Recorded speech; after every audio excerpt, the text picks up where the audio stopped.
sama sekali, Nggak ada. nggak ada insentif, nggak ada bonus, nggak ada apapun, pure gaji. Pure gaji ya. Pure gaji gitu, nggak ada tambahan apapun lagi. Makanya di sini saya merasa nggak adilnya dengan yang menerima keuntungan dengan yang sekedar bekerja gitu kan, kok sama gitu pasalnya gitu ya.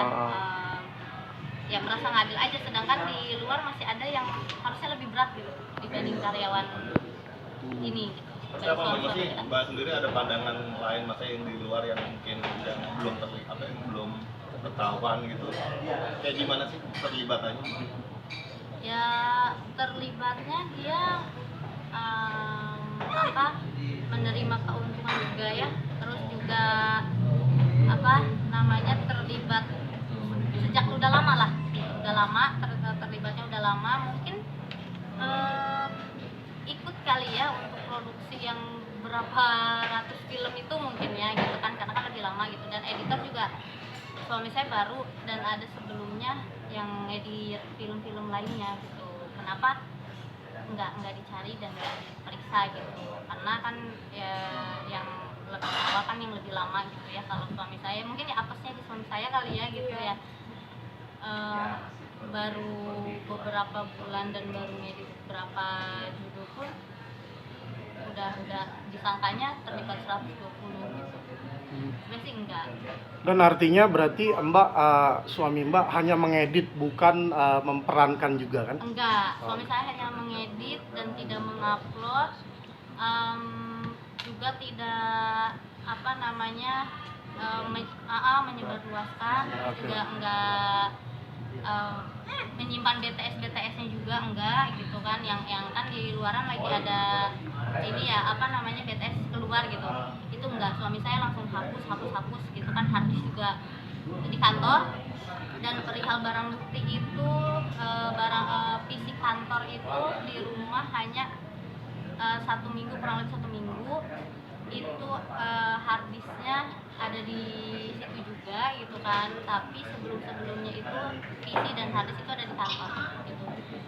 Itu pun kenapa PC di dalam di rumah gitu kan, itu karena disuruh sama ownernya ini gitu untuk dibawa ke rumah gitu, barang PC-nya gitu untuk ngedit di rumah, katanya untuk lebih dekat dan dengan keluarga gitu. Itu suami saya udah kerja di tempat lain gitu, udah nggak mau kerja karena udah agak melenceng ya.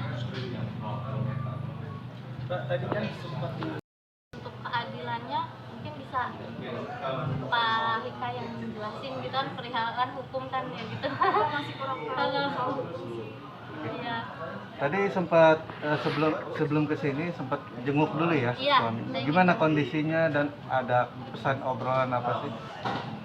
Tadi kan kami jenguk gitu ya, kondisinya sih ya masih kayak gitu aja ya, cuman saya tanya untuk perihal pertanggungjawaban si owner ini di dalam kayak gimana, terus yang nggak ada tanggung jawabnya gitu, maksudnya yang dijanjikan awal mereka terjebak dan mereka ditangkap itu kan si ownernya kan bilang ini semua mereka tanggung jawab saya di dalam maupun di luar gitu kan, saya usahakan mereka yang akan keluar gitu, tapi ya sampai sekarang nggak ada.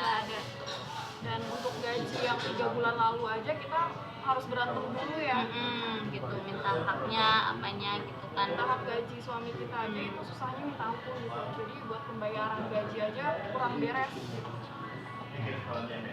Oke, Bang, menyikapi permohonan bantuan hukum ke pihak abang gimana nih, Bang? Untuk kedua istri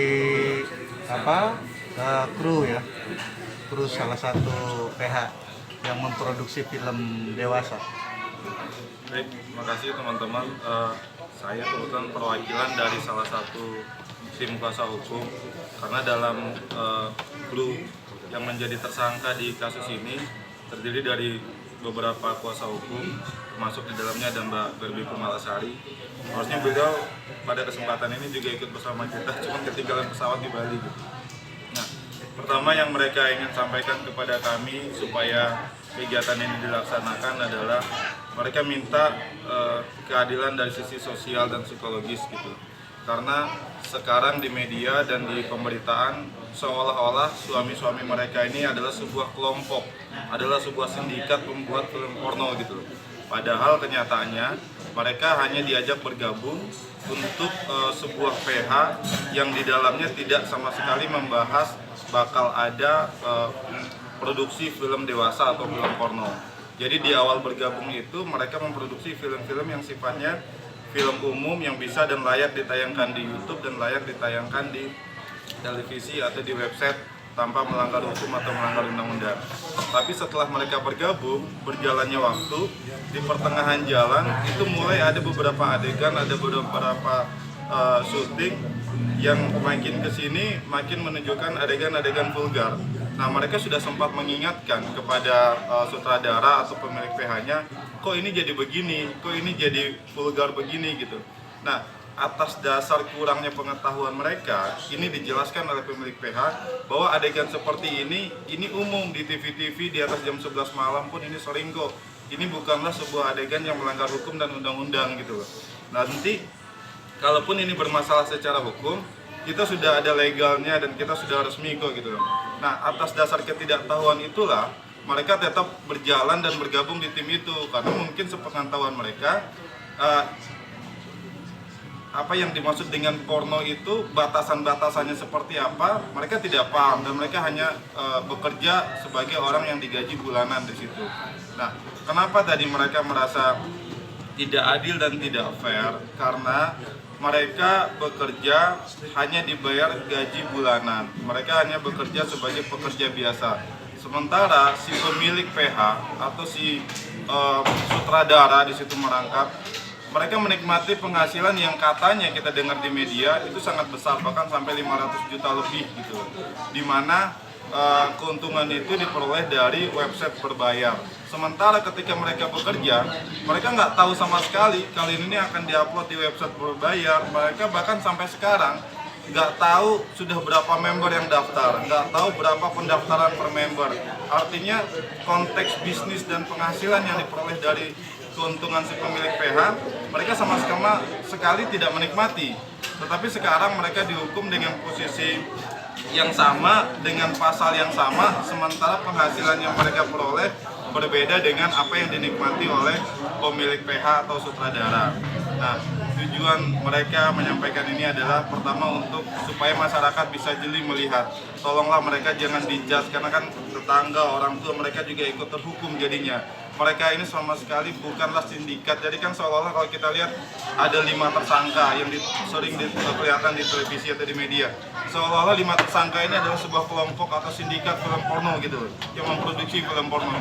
Padahal awalnya mereka nggak tahu sama sekali kalau itu adalah akan membuat film porno. Itu yang pertama. Yang kedua, terkait dengan jumlah tersangka yang ditangkap atau porsi keterlibatan mereka. Belakangan kita juga tahu dari pengumuman dari polisi bahwa ini sudah diproduksi sebanyak 120 film kurang lebih ya. Nah, itu artinya ketika mereka bergabung sudah banyak film yang diproduksi sebelumnya. Karena mereka itu baru bergabung, kalau yang video editor itu baru sejak awal Januari 2023 ya. Nah, kalau yang kameramen itu baru bergabung di akhir Desember 2022. Di mana secara kalkulasi perhitungan episode yang sudah diproduksi itu tidak memungkinkan untuk mencapai 120 judul film. Artinya apa?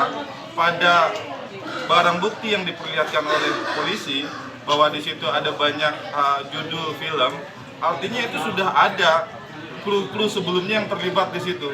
Kalau memang posisi mereka sebagai kru ditangkap dan disangkakan karena ikut serta dalam membuat dan memproduksi, seharusnya juga banyak dong sebelumnya yang kru-kru yang ikut membuat dan memproduksi. Kenapa hanya mereka begitu? Nah, ini kita mencoba menyampaikan apa yang menjadi harapan mereka supaya nanti para aparat hukum, kami selaku tim kuasa hukum dari Kantor Hukum Indonesia Muda tidak membela dan membenarkan apa yang mereka lakukan. Yang salah tetap salah, tapi kami ingin hadir karena setiap mereka juga punya hak-hak hukum untuk dibela. Nah, itulah kenapa kami hadir di sini. Kami dengan beberapa tim termasuk Mbak Berbi Komalasari, ini kami memberikan bantuan hukum secara gratis atau pro bono dengan harapan supaya ini kita bisa mengedukasi bahwa hal-hal yang sifatnya melanggar hukum dalam produksi perfilman ini supaya diberitahu kepada insan-insan film yang lain mana yang berpotensi untuk membahayakan mereka secara hukum, mana yang tidak. Mungkin itu. Ini kan hukum daripada klien apa? Tentu pertama kita menghormati proses hukum yang ada. Kita mengikuti apa yang menjadi proses yang sedang dipersiapkan oleh aparat hukum. Kalau dalam posisi sekarang ini kan masih statusnya hampir dilimpahkan kejaksaan, belum dilimpahkan secara penuh. Yang bisa kami lakukan sekarang adalah sebatas mengawal, sebatas menjaga secara hukum, mendampingi apa yang menjadi hak-hak hukum mereka supaya mereka tidak terzolimi dari sisi punishment hukum yang ada. Nanti pada saat sudah masuk ke ranah peradilan, ranah litigasi atau persidangan, mungkin teman-teman lawyer juga akan melakukan pembelaan-pembelaan ataupun pembuktian-pembuktian yang bisa membela hak-hak hukum mereka. Bang, ini masuk ke pasal berapa dong? Ini kalau dari kepolisian, ini ada beberapa pasal yang disangkakan, yang pada intinya adalah dua pasal utama itu terkait dengan pasal Undang-Undang Informasi dan Transaksi Elektronik. Yang kedua adalah terkait dengan Undang-Undang Pornografi. Nah, mungkin karena kru-kru film ini mereka tidak ikut mentranskripsikan dan tidak ikut mendistribusikan, mungkin polisi menyangkakan mereka karena ikut serta memproduksi. Cuma nanti kapasitas dan sejauh mana keterlibatan mereka memproduksi sehingga bisa disangkakan untuk undang-undang di pasal Informasi dan Transaksi Elektronik, ini nanti akan kita buktikan di persidangan seperti itu. Bang, ada Ini oleh keluarga, kebetulan mereka kenal dengan salah satu teman-teman kita. Itu posisinya mereka sudah ditahan beberapa bulan ya? Sebulan. Iya, sudah sebulan ditahan. Nah, pada saat kami masuk, ini keluarga sudah mengajukan sendiri penangguhan penahanan. Dari 3 hari ditahan itu Iya. Jadi kita udah mengajukan penangguhan. Jadi penangguhan penahanan bukan dari kita lagi, tapi memang dari mereka sudah melakukan penangguhan penahanan. Kami sudah mencoba meng-cross-check beberapa kali, cuman jawabannya ini belum disetujui atau belum mendapat ACC dari pimpinan. Mungkin dalam hal ini dari Bapak Dirkrimsus mungkin gitu. Cuman harapan kami, mereka berdua ini adalah tulang punggung keluarga yang digaji bulanan. Kalau dari kameramen itu awalnya hanya digaji 3,5 juta ya. Kemudian naik digaji menjadi 5 juta. Tapi perlu teman-teman ketahui, untuk mendapatkan gaji itu mereka perlu urat saraf dulu untuk menagih gitu loh. Jadi artinya apa? Ketika si sutradara dan si pemilik PH mendapat keuntungan dari setiap member yang bergabung, mereka sama sekali nggak ikut merasakan itu gitu loh. Bahkan untuk gaji mereka pun mereka harus nagih. Nah, khusus untuk kameramen, mereka cerita ke kita tidak hanya ditugasi untuk tugasnya sebagai kameramen, tapi juga nyetir juga kadang-kadang, disuruh masak juga kadang-kadang gitu lah. Jadi artinya merangkap bagian umum lah seperti itu. Tetapi tidak dalam konteks berbanding lurus dengan penghasilan yang mereka dapatkan. Nah, kami sempat tanya, ketika adegan ini sudah mulai vulgar, adegan ini sudah mulai mengarah kepada adegan-adegan yang melanggar hukum, kenapa tidak keluar? Kenapa tidak melepaskan diri dari itu? Ya, jawaban pertama, mereka khawatir akan kesulitan mendapatkan pekerjaan yang lain. Karena ketika mereka diajak untuk bergabung, dijanjikan ada kontrak, mereka sempat menolak penawaran-penawaran kerja di tempat lain. Sehingga ketika mereka bergabung, yang ada di pikiran mereka adalah berharap adegan-adegan vulgar ini segera berakhir dan kembali kepada adegan awal ketika mereka mulai bergabung gitu loh. Jadi mereka hanya berharap ini cepat selesai untuk masuk kembali lagi kepada film-film yang bisa dilayak ditonton oleh umum dan tidak melanggar hukum. Tapi ternyata belum sampai ke titik itu mereka sudah diciduk dan sudah ditangkap. Oke. Apa tuh? Ayang video penggeledahan kan di pengambilan barang bukti, ya sudah sih nggak pun, cuma Nah, kan sering saya sekali muncul di media video-video ketika penggeledahan di rumah tersangka. Nah, ini sangat membuat terpukul, Iya, sedih aja terutama sih, anaknya, nggak, sedih anaknya. karena kan saya anak udah ngerti ya gitu kan, maksudnya tolonglah gitu kan untuk video-video yang kayak begitu janganlah gitu kan. Terus juga asumsi apa kan namanya ibu di luar bagaimana kan kita nggak tahu ya gitu. Saya sih takut, yang ditakutin anak saya aja gitu. Dan saya juga kan nggak bisa bekerja karena untuk bayar pengasuh itu kan lebih mahal ya dibanding gaji yang saya dapat gitu. Jadi mudah-mudahan dikabulkan aja sih dari pihak kepolisian, dari dirinya juga gitu kan, untuk lebih adil lagi, lihat lagi gitu. Dan penangguhan kami juga diizinkan gitu kan, dikabulkan gitu ya. Syukur suami-suami kita dan karyawan yang ditahan bisa bebas gitu, kita pengen gitu. Dan yang dihukum ya otaknya dibalik sininya aja, itu aja sih. Tinggal masih ngontrak dua-duanya apa? Saya kontrak saya tinggal berdua sama